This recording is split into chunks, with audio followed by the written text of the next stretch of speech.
Hey, what is up, everybody? This is Kevin David Rail, Chief Fitness Advisor for Wild Warrior Nutrition. Today I'm going to be talking about fasting for men. But before I get there, make sure to go to Wild Warrior Nutrition, to our website, and get some clean, good supplements to help boost your hormones, help your workouts, lose weight, keep your mental focus, and boost your sex drive, all rolled into one. We've got pine pollen, we've got grizzly bear, we've got bull testicle, we've got a lot of good things. Okay? Make sure to do that. Your body's going to love you for it. Now, let's talk about fasting for men.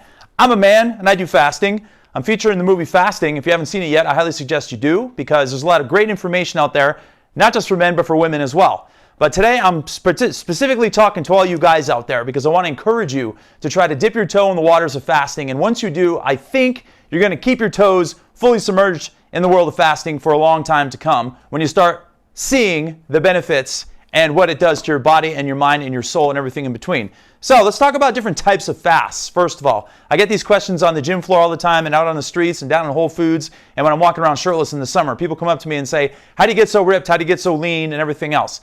Well, I do fasting. That's one of the things. And then they say, tell me a little bit more about this thing called fasting. I heard about intermittent fasting and I want to do intermittent fasting. And I'm like, okay, well, let's talk about exactly what intermittent fasting is. It is not this. It's not eating in a 16-8 fasting and eating window every single day. That is a form of fasting called time-restricted eating. When you follow that same exact pattern, where you eat in an 8-hour window every day and you have, say, 2 meals or 3 meals, I highly encourage 2, and then you fast for 16 hours every single day of the week, and you do that for a long period of time, that's brilliant. That's great. But that is called time-restricted eating. That is not necessarily intermittent fasting. Intermittent fasting is when you take maybe 2 days a week or 1 day a week, and you do a longer fasting period. For example, there are people that do 24-hour fasts twice a week. They'll do it on a Tuesday and they'll do it on a Thursday. That is technically intermittent fasting. And then on those other days, they'll follow basically a regular eating pattern that they may be accustomed to or you may be accustomed to as well. So think of intermittent fasting as more like triggering a fasting period every so often during the week or even during the month. That's more like intermittent fasting. If you're following a protocol where you're doing 16 hours of fasting every day or 18 hours of fasting every single day and you're eating 2 meals, that is time-restricted eating. And there's a form of that called OMAD that you may be familiar with. 1 meal a day. The acronym is OMAD. So that would be more like 22 to 23 hours of fasting every single day. Technically, that is not intermittent fasting. That is still a form of time-restricted eating because you're doing the same time-restricted protocol every single day. Okay? There's nothing wrong with it. You can call it all intermittent fasting. I don't really care what you call it. I just encourage you to try to dip your toes in the water and do some form of fasting every single day. And we'll get more to that on what works best for you a little bit later. Now, there's also this thing called alternate day fasting people do, where they'll eat a normal schedule on Monday, and then say they finish at 7 o'clock on Monday evening, and then they don't eat at all the next day until 7 p.m., and then the next day after that, they eat again regularly, and then they alternate back and forth between doing 24 hours or so of fasting and regular schedule. So that is another form of fasting. I would probably call that intermittent fasting as well because you're alternating between longer periods of fasting and a regular eating schedule. There's another thing that I'd like to address called fasting mimicking, and I'm a big fan of this. And there's a company called Prolon that has this plan where you follow a 5-day low-calorie plant-based diet, which consists of about 780 to 800 calories, I believe it is, on days 4 through 5, and on day 1 you have about 1,100 calories. So what this does is after you hit about day 3, your body recognizes this low amount of calories and the fact that it's plant-based as a fast, so you get all the benefits of fasting. So what that means is if you're one of those people that can't think about going 2.5 hours without eating and you got to have something, then the fasting mimicking plan might be a good option for you because then you can still have nourished fasting. So you're basically able to eat while you're still fasting and while you're still getting the benefits. And those benefits, when you're doing this 5-day plan, really start kicking in on about day 3. Okay? So far, you've got intermittent fasting, you've got time-restricted eating, you've got OMAD, you've got alternate day fasting, you've got fasting mimicking, all to choose from. And then what I like to do is a periodic longer fast once a month or once every 2 months. And I used to do 2 days a week, 2 days of fasting once a month for many, many years in a row. And then I started doing 4-day fasts, then I did a 5-day fast once, then I started doing fasting mimicking, and I kind of just blend it all together now. So if you want to do nothing else and just eat normal all month long, I would encourage you to try to do a periodic longer fast. 2 days long, 3 days long, 4 days long, whatever you can muster up and follow to a T. Okay? It's going to be up to you. You're going to want to start small and work your way up. And that's kind of one of the things I want to talk about next. Actually, I want to talk about this first. Let's talk about the rules of fasting. Anytime you spike your blood sugar, your fast is over. Okay, so people ask me that question all the time. What breaks a fast? Well, water does not break a fast. Sparkling water does not break a fast.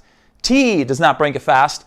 Black coffee technically does not break a fast. However, there's a little bit of a gray area over there, in my opinion.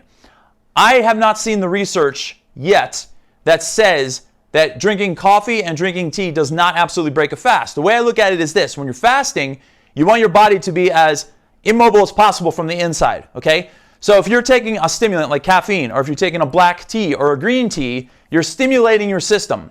And in my mind and in my eyes, that kind of defeats the purpose of fasting. So when I'm doing fasting, it's like strict water and that's it. And when I'm doing an extended fast, 2 days or 3 days or more, it's water and that's it. And I mean, I've done a little bit of dabbling with tea in some of those longer 4 and 5 day fasts, the most recent ones I've done in the past.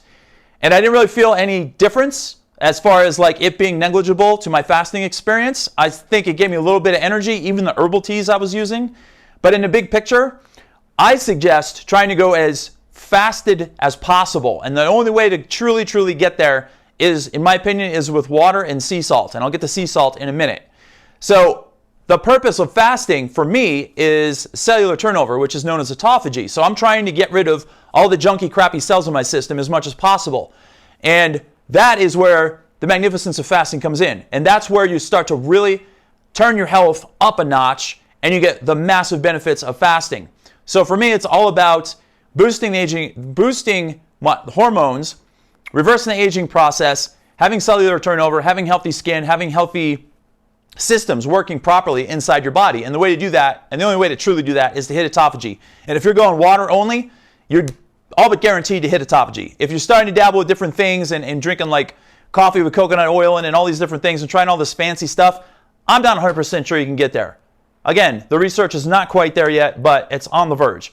So basically, the rules of fasting are try to keep your blood sugar in check. And as soon as your blood sugar gets spiked, then your fast is over. And what I have seen is I have seen some studies where coffee has shown a adjustment in blood sugar levels where it could take you out of a fast. But those people who are religious coffee drinkers don't want to believe it, and they keep on pushing the initiative of coffee is totally fine. I don't drink coffee. I just never like the flavor of it. I love the smell of it. My girlfriend loves it. She drinks it all the time. It's just not for me, okay? So if you can go without the coffees and out the teas and out the fancy, without any of the fancy stuff out there now available for fasting, I would suggest going that route. If you can't, then it's totally fine. If you're just strictly using fasting as a tool for weight loss, great. Have your coffee. It creates a thermogenic response inside your body. It helps you burn more fat more efficiently, gives you better brain function, keeps you in a better mood. It does all those things. Absolutely true, 100%. And if that's what you need to fast, by all means, go for it.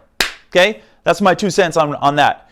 Now, what I was saying before is start out slow. If you think you can jump into even a 16-hour fast while never fasting in your life before, because someone at work is doing it and they're getting great results, and you're like, oh, I'm going to do a 16-hour fast tomorrow, and you've never done it before, and you eat around the clock, I promise you, you're not going to do it. You're going to flatline at 12 hours, you're going to get nervous, you're going to get shaky, cortisol is going to spike, and that's the last thing you ever want to happen, because that's going to cause a myriad of effects that will relate to actually gaining weight and holding on to fat. And we don't want that to happen. What we want to do is we want to nullify blood sugar, keep insulin levels low, keep cortisol low and in check, and we want to boost HGH. And the best way to do that is to fast for a minimum of 12 hours. That's when all those things start to happen. And then your body's fat burning mechanisms really start to kick in at about 16 hours. Okay? So don't fool yourself into believing you can do a 2-day fast or 3-day or 4-day water fast if you've never fasted before. I highly encourage you to start with 12 hours of fasting first, eat between like 7 a.m. and 7 p.m., never go past 7 p.m., and have 3 meals with no snacks in between. And then, after you can feel comfortable doing that for, say, 2 weeks or 3 weeks, bump it up to 13 hours of fasting, and then go to 14 hours of fasting, then go to 15. And then, when you get to 16, that's when you want to drop one of those meals and go to 2 meals instead of 3. That's when the magic starts to really happen, in my opinion. That 12 to 16 hour fasting area is when all this, the masterful stuff starts to really kick in, okay? HGH really starts to go up, fat burning starts to go up, your blood sugar levels really start to balance, insulin stays balanced, and that is where your brain function really starts to go through the roof. Now the thing is, in that 12 to 16 hour fasting section, you're probably going to get hungry, and that's when you have to control that hunger with mental gymnastics, okay? eat some sea salt. Sea salt will help stabilize your hunger. It'll help keep your electrolytes balanced. And it also can be put in your water, or what I like to do is I just eat it and then I drink water right afterward.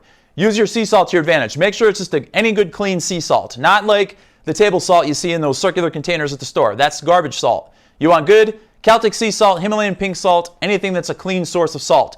That's going to help you a lot. So start out about 12 hours, slowly increase your fasting windows, and then once you get to a point where you're doing time-restricted eating easily with 16-hour fasting every single day, then throw in a longer periodic fast, once a month or once every 2 months, once every quarter even, every 3 months, and see how your body feels then. You're then really going to start to experience that massive amount of autophagy that's going to kick in, and then you're going to experience the stem cell dump you get after it, which is very healing. And if you have nagging injuries, I have had some nagging injuries in the past, and I've always looked at fasting as a medium to help get rid of like a sore elbow or a sore knee or like constant pain in my hip flexor or something like that. Fasting has worked wonders for me. It's worked magic, and I know it can do the same for you. So once you start hitting those longer periodic fasts, you're really starting to get deep into autophagy, and you're getting a massive stem cell dump when you come out, which are very healing cells, and that's when you start to really see the benefits. And some ancillary benefits from fasting that I have noticed is you have clearer skin, you have softer skin, your teeth get whiter, your gums get more healthy. If you have receding gum line, that starts to heal up and go away. Your tongue literally starts to reform the cells on it and the taste buds. And when you start eating salty and sweet foods again, they taste amazing, and a little bit more goes a long way. You don't need as much sweet and you don't need as much salty after fasts are broken to get the satisfaction that you need. And you get full a lot quicker. So weight loss is off the charts when you do fasting. All these are really cool things. And also I've noticed my vision gets better too, especially when I'm doing a periodic fast. I'm able to focus my eyeballs a lot better. I'm able to concentrate a lot better. And I also noticed that the whites of my eyes get a lot whiter. And part of the reason for the brain function going through the roof is this protein in the body called brain-derived neurotrophic factor, BDNF. Now, one of the best ways to boost BDNF is through exposing your skin to the sun, eating there's a few foods you can eat that help BDNF, but mostly fasting helps boost BDNF. And if you haven't heard about it before, I highly suggest you go and do some research on it. I do a lot of talks on it, and I absolutely think it's one of the missing factors when it comes to improving health and happiness and longevity all rolled into one. So any kind of extended fast, if you go 16 hours or more, brain-derived neurotrophic factor slowly starts to climb. So when you get into the 16 and the 18 and the 24 plus hour fasts, your mood starts to go through the roof, as does your energy levels. It's completely opposite of what a lot of people think. Some people are like, oh yeah, I'll pass out if I try to fast for 12 hours, 13 hours. No. Once you start going farther down the road, your body doesn't have to work so hard to process food and break it down all the time. That takes a lot of work. If you're eating like nachos platters and big, Subway sandwiches this big with like meatballs and cheese and all these different things on them, your body has to work hard to break all that processed food down. And it causes you to be tired and lethargic. And your blood sugar is going all over the place. Blood sugar goes up, blood sugar plummets, you become tired. Okay? When you're not eating, blood sugar comes down and it stays down. So what's going to happen? You're going to become less reliant on sleep, and you're going to have more energy levels throughout the day, and you're going to have better brain function, and you're going to be in a better mood. Okay? So those are all big time benefits of fasting. Now, I want to talk about working out in a fasted state. The old rule of thumb, 6 meals a day, eat before you work out, drink a protein shake while you're working out, and then have a protein shake after you're done finished, and then eat every 2.5 hours the rest of the day, wake up in the middle of the night, eat again. Bad, bad, bad, and bad. Okay? What you want to do is become more reliable on less when it comes to bodybuilding, when it comes to training, when it comes to exercise, when it comes to physical fitness all around. You want your body to become more able to go harder and longer with less. Think of it that way. So I know for a fact, a couple weeks ago, I had gone to dinner with a client of mine. He took me and my girlfriend out to dinner, and we ate pretty late. And I was done at like maybe 8:30 or something like that at night. And to a lot of you, you're thinking to yourself, late? That's not late at all. 11 o'clock is late, and I normally eat right before bed at 11 o'clock. Okay, for me, that's not the case. I'm used to finishing by 5:30, 6 o'clock in the afternoon or early evening. 8:30 at night. The next day, I worked out at like, I think it was 7 a.m. in the morning. So it was way less than 12 hours. And normally I work out in at least a 12-hour fasted state. So when I worked out, I was dying that morning. My breathing was labored. I felt soft. I felt overweight. It felt like there was a bowling ball in my stomach the whole workout. And it wasn't until like hours after I was done working out that I started feeling myself again.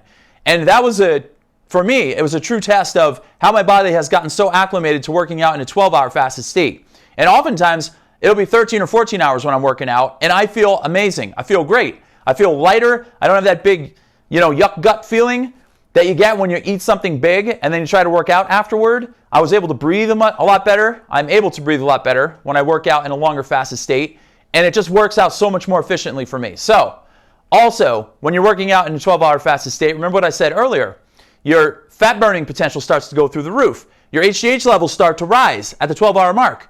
HGH is a key hormone to help build and maintain lean muscle mass. If you're working out when the HGH is high and insulin is low, you're going to be able to put on more muscle. It's all about hormone optimization when it comes to building muscle mass. It's not necessarily eating 7,000 calories a day and having meals every 2.5 hours. It's whoever can balance their hormones the best wins the game at the end of the day. And the medium of fasting can do that for you. And after a while, after working out in a 10 to 12 hour fasted state, I highly suggest more along the lines of 12 hours, over time, your body becomes fat adapted and you start burning fat. And one of the big problems that men have is belly fat and fat on the sides. This is called visceral fat, which packs around the organs and increases your risk for cardiovascular disease and all these other uncomplimentary things that you do not want to have. That's directly from the Mayo Clinic. They talk about how bad belly fat is for men. So if you're doing fasting and you're working on a fasted state and you become fat adapted, you're going to burn fat more efficiently. You can strip away that belly fat and the side fat, and you can live a lot longer life and improve your longevity, okay? So I want you to take that into consideration. Last thing I want to talk about is before you start taking on a fasting protocol, try to act like you're in possession of it already, all right? And I know that sounds a little bit crazy. So, all right, I've never fasted in my life. Today is, hypothetically speaking, today is Thursday. And next Monday, I'm starting a fasting protocol. I'm going to do 16-8, time-restricted eating, okay? Here's what you're going to do, and I'm hypothetically speaking like I'm pretending to be you, the person that's going to do this. What you want to do is act like you're already in possession of the fasting before you start it. So, the days preceding it, all of a sudden you're used to eating at, say, I don't know, you get up in the morning, you're used to eating at 6:30 a.m. in the morning. Instead of eating at 6:30, and you get hungry at that point, eat at 6:40. So just bump it ahead like 10 minutes, literally. And during the course of the day, act like you're doing fasting, even if you're not. Program your brain to do it, because our brain is the computer of the body. And without making decisions and without mastering your thoughts, you've got nothing. So you need to master your thoughts involved with fasting. So if you master your thoughts, you're going to be well on your way to crushing it when you start doing fasting. So get yourself into mind frame like you're already doing it. So do that 10-minute push for one thing. Always have sea salt on hand as well. Get it ready to go before you start doing your fasting. As soon as you start getting hungry, sea salt it. Put it in your water, put it in your mouth, drink it, chew it, I don't care. It will also distract your brain and make you think that you're eating something, and it will stabilize your appetite, and it will help balance out your electrolytes as well. Now, another trick of the trade I like to do during fasting is a thing called oil pulling. Now, I use coconut oil to do this, but you can use sunflower oil I've seen people use, and I think I've seen people use a good grade of olive oil, if I'm not mistaken.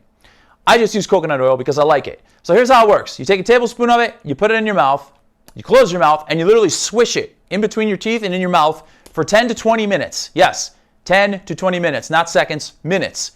By doing so, you also distract your mind, and I have found that it takes away your hunger. Even when I'm doing like 16-hour fasts or 18-hour fasts, and I do oil pulling at, say, hour 15 or 16, it helps take away my hunger. So sometimes I'll be making my first meal of the day, it'll be a smoothie bowl or something like that, and I'll do oil pulling because I didn't get a chance to do it earlier in the morning. And it helps me elongate my fast. And when I'm done doing it and I spit it out, I feel like my appetite, if I did have an appetite at the time, or if I was starving or ravenous, is completely gone. And that has not been talked about in anywhere. I have not heard anyone talk about it. But I find that it's a very useful tool. And when I've done those 4- and 5-day fasts in the past, I've definitely done oil pulling every single day, and it has helped tremendously keep my appetite under control. And remember, when you're doing a longer fast, your ghrelin hormone is going to come down and your leptin hormone is going to come up. So ghrelin is your hunger stimulating hormone and leptin is your hunger satiating hormone. So what you want to do is this ghrelin and this leptin, and oftentimes this is what happens. Ghrelin goes way up here, we get hungry, we eat. And then all of a sudden leptin comes up and says, all right, we're full, we're good. Leptin goes like this, and during the course of the day, this starts happening. Leptin starts going down, ghrelin starts going up, stomach starts becoming empty, peristalsis is going on, digestion is going on. And then we're hungry again, and then we eat, and then this starts happening. And when you eat 6 to 8 times a day, this is constantly happening. It's like a teeter-totter. It's like a seesaw. And these hormones never get to regulate or balance. So if you're used to eating at 6:30 a.m. in the morning, boom, ghrelin is up here. And then you eat, and this happens. But because you're only eating a small meal and you eat it again at 9 o'clock, ghrelin starts to go back up, you get hungry again, and then they come back down. And you eat a small meal, and ghrelin goes back up, leptin goes back down. And this goes on all day long. As this happens, blood sugar and insulin do the same thing. Boom, you eat, insulin goes up, and then it starts coming down. But then you eat again and you spike it. And then it starts coming down. But then you eat again and you spike it. So all day, insulin is going like this. When insulin should be down here, it never gets there. It's constantly doing this. Bouncing, like one of those blips in a hospital room that you see when someone's on a heart rate monitor. We don't want insulin to do this 18 hours a day because it's always elevated. And that is what increases your risk for insulin resistance and diabetes and all these other conditions that we don't want to happen. Now, if you fast, this is what happens. Insulin comes down and blood sugar, they're balanced and they stay here. Then you eat again, it spikes up and then it comes back down. It stays balanced for many hours and then it does it like 2 or 3 times. So if you spike your insulin levels 2 or 3 times during the day and you're in a shortened window of time, that's how your body was designed to work. That is going to be the main benefit for you, okay? Now, I just talked your ear off about a lot of stuff. And I hope I didn't blow your mind too much and give you too much information too soon. But those are the benefits of fasting for men. I mean, you're talking like better brain function, better sex drive, more energy, weight loss, fat loss, muscle maintenance, muscle gain. I mean, the benefits are endless. And once you get into a good rhythm and you start eating and finishing your meals earlier in the night, you're going to sleep like a rock too. So you've got many, many benefits going on. And when you sleep well and you're not spiking your blood sugar before bed, your HGH levels are going to rise while you're sleeping. So your recoveries are going to get better and you're going to put on more muscle, okay? This is Kevin David Rail, Chief Fitness Advisor for Wild Warrior Nutrition. Try to do some fasting. Let me know how you do. Start out gradual, work your way up, and have a ball doing it. Till next time.